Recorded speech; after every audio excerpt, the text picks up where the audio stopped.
নীলফামারী সদর হাসপাতাল সহ পৌরসভার বিভিন্ন গুরুত্বপূর্ণ এলাকায় পরিচ্ছন্নতা অভিযান পরিচালনা করেছেন নীলফামারী ২ আসনের জামায়াতে ইসলামীর সংসদ সদস্য অ্যাডভোকেট আল ফারুক আব্দুল লতিফ। বুধবার সকালে শহরের সদর হাসপাতাল চত্বর সহ পৌরসভার বিভিন্ন সড়ক এবং জনসমাগম স্থলে এই কর্মসূচি পালন করা হয়। এ সময় নীলফামারীর ২৫০ শয্যা জেনারেল হাসপাতালের তত্ত্বাবধায়ক doctor Mohammad Abdullah Hel Mafi, civil surgeon doctor Mohammad Abdur Razzaq সহ স্থানীয় গণ্যমান্য ব্যক্তি এবং পরিচ্ছন্নতা কর্মীরা অংশ নেন।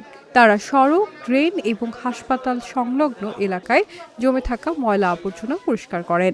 পরিচ্ছন্নতা অভিযান শেষে হাসপাতালে থাকা রোগীদের খোঁজ খবর নেন এবং চিকিৎসকদের সঙ্গে মতবিনিময় করেন এমপি আল ফারুক আব্দুল লতিফ।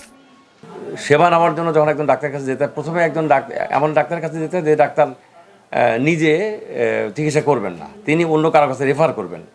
তো এই যে প্রথমে যার কাছে যাওয়া যায় সেখানে একটা লম্বা লাইন হয়, আবার সেখান থেকে তিনি ডিটেলস নেওয়ার পর যখন আরেকজনের কাছে পাঠাবেন সেখানে আবার দীর্ঘ সময় থাকা লাগে। ওখানে যদি আবার আমাদের এখানে যিনি ডাক্তার কর্মরত আছেন তিনি যদি যথাসময়ে আসেন এবং যথাসময়ে যেতেও চান, তারপর সমস্ত রোগীকে অ্যাকোমোডেট করা কঠিন হয়ে যাচ্ছে। এই ব্যাপারগুলো সমাধানের কী রাস্তা হতে পারে, এই ব্যাপারগুলো নিয়ে কথা বলার জন্যই মূলত আমরা হসপিটাল কর্তৃপক্ষের সঙ্গে বসেছি, আমরা আলোচনা করছি।